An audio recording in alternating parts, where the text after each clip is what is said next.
In the age of the interstate highway, it is easy to forget how important the railroad was to the development of the Twin Cities of Champaign and Urbana.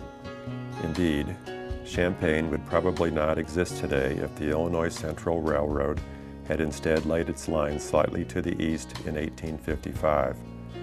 But the promise of cheap flat land led to the railroad's decision to place the tracks 2 miles to the west, where a small village grew up around the depot. It grew rapidly and became the city of Champaign in 1860. After the Civil War, local businessman Clark Griggs helped to bring a new east-west line right through the heart of Urbana, opening in 1869. After construction of the Indianapolis, Bloomington, and Western Railroad, local merchants no longer had to ship goods through the Champaign depot.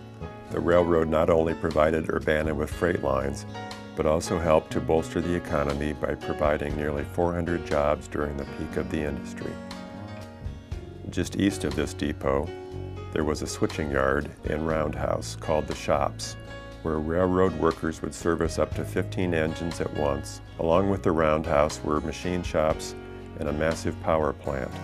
The IB&W, which one wag dubbed the I'd Better Walk Railroad, merged with the Big Four Railway in 1890. Soon after, local newspapers began a campaign for a new station to replace the modest wood-framed building that seemed a poor cousin to Champaign's beautiful Illinois Central Depot. In 1917, this building was completed, providing handsome new quarters for the Big Four. The station's architecture reflects the railroad's intention to build a practical yet attractive building that for most local residents would symbolize the convenience and quality of its service. It is constructed of brick and has a horizontal limestone base, water table, and cornice. The windows on the station are small rectangular windows with stained glass and limestone sills. A semicircular window with a classical surround sits above the main entrance to the station. Already in decline by the 1920s, with the advent of the interstate highway system, the use of the station diminished, and this building was last used as a passenger station in 1957. The depot then sat empty until it was converted into a theater in the late 1960s.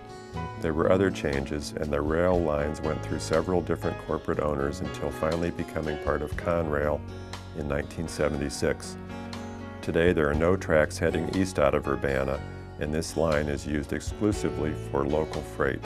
This building is our best reminder of the era of railroad in Urbana.